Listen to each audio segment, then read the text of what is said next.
عرف سے بڑھ گیا نا، تو اس لیے تم کہہ رہے زبان بندی کی تنخواہ ہو، کام کی نہیں ہے. ہاں کہ بس اپنی زبان ہمارے حکم کے تحت رکھو، جو بولے وہ بولو، جو منع کرے وہ نہ کرو.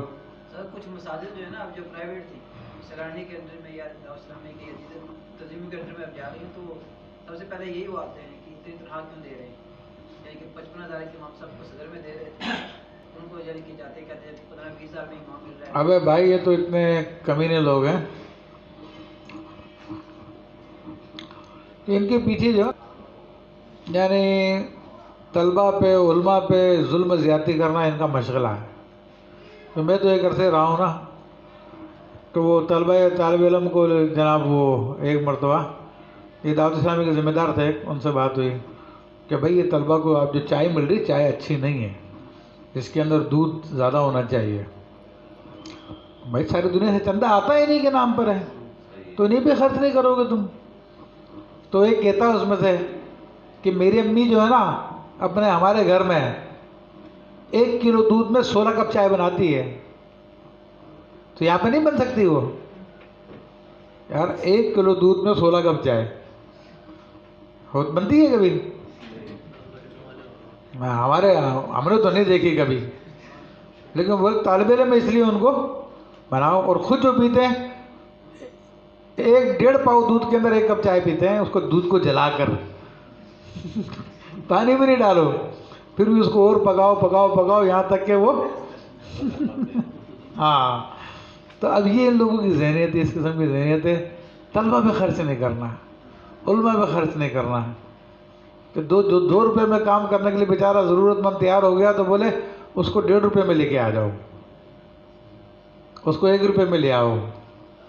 اس کو یہ نہیں دیکھنا کہ اس کی ضرورت کیا ہے، یہ کا کام کیا ہے، اور یہ اور وہ. بہرحال اللہ تعالیٰ رحم فرمائے.